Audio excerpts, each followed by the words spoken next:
कैसे हैं आप लोग। पीसीएम टुडे चैनल में आपका स्वागत है। तो चलिए आज मैं स्टार्ट करने वाला हूं डॉट प्रोडक्ट के प्रॉपर्टीज के बारे में, क्योंकि पिछले लेक्चर में मैं डॉट प्रोडक्ट के इंट्रोडक्शन पार्ट को कवर किया था और मैं बताया था कि डॉट प्रोडक्ट क्या होता है, डॉट प्रोडक्ट कैसे किया जाता है, कोई भी दो वेक्टर को कैसे डॉट प्रोडक्ट किया जाता है। तो आज देखते हैं कुछ प्रॉपर्टीज और कुछ फॉर्मूलेज के बारे में, डॉट प्रोडक्ट के फॉर्मूलेज बारे में। तो देखिए फर्स्ट जो प्रॉपर्टी है वो बोल रहा है, ये मैं पहले से लिख चुका हूँ क्योंकि आपका टाइम वेस्ट ना हो, इसलिए मैं पहले से ही लिख चुका हूँ। तो देखिए पहला प्रॉपर्टी जो बोल रहा है A dot B is equal to, हम लोग लिख सकते हैं बी डॉट ए। इसको बोलते हैं कम्यूटेटिव प्रॉपर्टी, कम्यूटेटिव प्रॉपर्टी।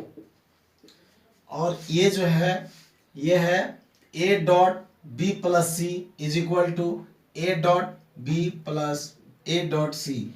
इसको बोलते हैं लेफ्ट डिस्ट्रीब्यूटिव प्रॉपर्टी, इसको बोलते हैं डिस्ट्रीब्यूटिव प्रॉपर्टी। मतलब ए को बी के साथ डॉट प्रोडक्ट करना है और फिर ए को सी के साथ डॉट प्रोडक्ट करना है। सिमिलरली यदि हम लोग लिखें कि B plus C dot A is equal to, हम लोग लिख सकते हैं B dot A plus C dot ए।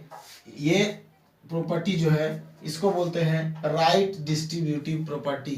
मतलब राइट साइड में क्या करना है हम लोग को, डॉट प्रोडक्ट हर दोनों में साथ ले जाना है। सिमिलरली यदि हम लोग कोई भी कांस्टेंट के साथ यदि डॉट प्रोडक्ट करते हैं तो कांस्टेंट बाहर आ जाता है और दोनों वेक्टर का डॉट प्रोडक्ट हो जाता है। ये वही चीज है। अब एक ऐसा है कि यदि कोई भी वेक्टर को नेगेटिव के साथ डॉट प्रोडक्ट करते हैं तो नेगेटिव बाहर आ जाता है और दोनों आपस में डॉट प्रोडक्ट हो जाता है। अब कुछ यहाँ तक कुछ प्रॉपर्टी देख लिए। अब जो हम लोगों का ये है कुछ फॉर्मूलेज हैं, डॉट प्रोडक्ट के बेसिस पर फॉर्मूलेज हैं।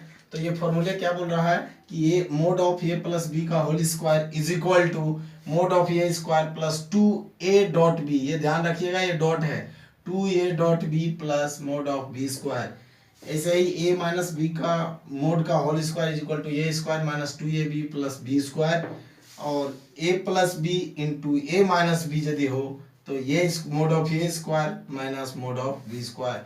और a प्लस बी प्लस सी का जिस तरह से होल स्क्वायर होता है उसी तरह से यहाँ है mode of a plus B plus सी का whole square is equal to mode of A square plus mode of B square plus mode of c square plus 2a dot B plus 2b dot c plus 2 dot c dot A.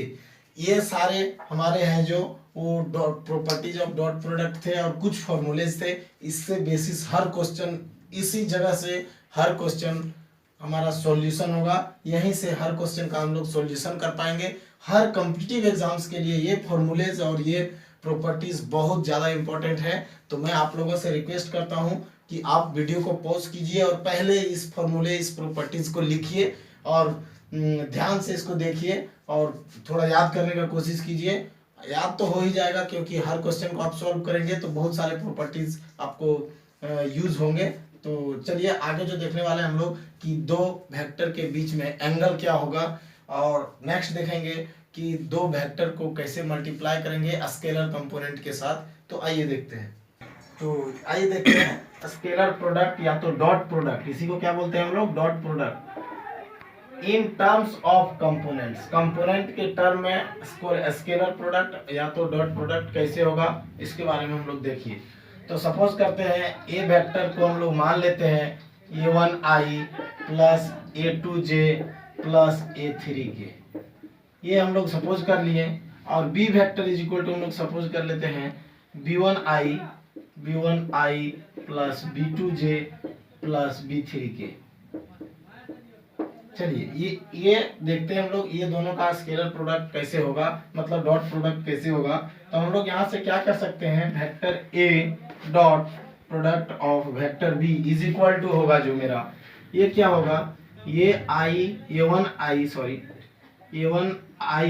Plus a2j plus a3k। इसको क्या करना है हम लोगों को, dot product करना है किसके साथ, b1i plus b2j plus b3k। ये हुआ मेरा डॉट प्रोडक्ट करना है। तो हम पिछले लेक्चर में बताए हैं या तो नहीं भी बताए होंगे तो आप देखिए i dot i is equal to होता है 1, j dot j is equal to होता है 1, j dot j is equal to 1 और k dot k is equal to 1। ये तीन चीज होता है। यदि dot product similar unit vector के साथ डॉट प्रोडक्ट करेंगे तो क्या होगा, यूनिट वेक्टर होगा।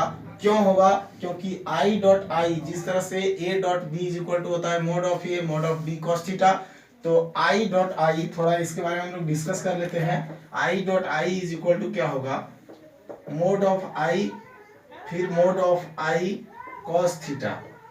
अब देखो आई और आई सिमिलर वेक्टर है, सेम वेक्टर है, तो दोनों के बीच एंगल का वैल्यू कितना होगा, 0 डिग्री होगा। तो हम लोग अच्छा आई या तो जे या तो के जो है वो यूनिट वेक्टर है, मतलब जिसका मैग्नीट्यूड कितना है 1 है, तो 1 है, इसका मैग्नीट्यूड 1 होगा, इसका भी मैग्नीट्यूड 1 होगा। और यहाँ क्या लिख सकते हैं, cos 0 डिग्री, ये इसका मतलब क्या आया, वैल्यू मेरा 1। सिमिलरली जे डॉट जे का वैल्यू निकालेंगे तो भी कितना आएगा 1, के डॉट के का वैल्यू भी निकालेंगे तो कितना आएगा 1।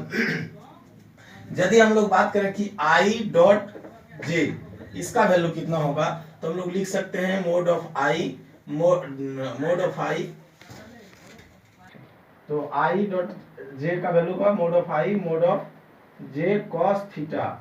अब यहाँ से आप लोगों को पता चल रहा होगा कि आई और जे के बीच का एंगल कितना है, थीटा बराबर 90 डिग्री है, तो कॉस थीटा 90 डिग्री होगा, तो 1 into 0 that is equal to 0। तो आई डॉट जे डॉट के मतलब दोनों अलग अलग यदि हो तो वो दोनों के बीच एंगल 90 डिग्री होगा, इसका डॉट प्रोडक्ट क्या होगा, 0 होगा।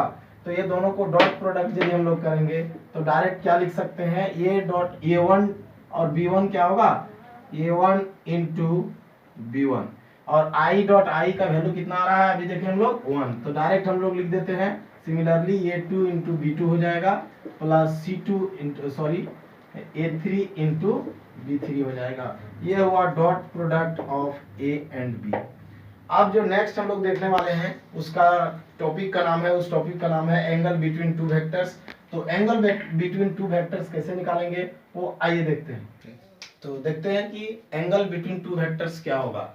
तो सपोज करो ए एक वेक्टर है, जैसा हम लोग पहले मान चुके हैं, A1i plus A2j plus A3k, और B1 को बी वेक्टर को मान लेते हैं B1i plus B2j plus B3k। ये हम लोग सपोज कर लिए दो वेक्टर है। अब हम लोग को we have to find out the angle between two vectors, vector A and vector B, दोनों के बीच का एंगल निकालना है। तो हम लोग क्या कर सकते हैं, एक फॉर्मूला जानते हैं हम लोग कि A dot B is equal to क्या होता है, मोड ऑफ ए या तो modulus of A modulus of B cos theta.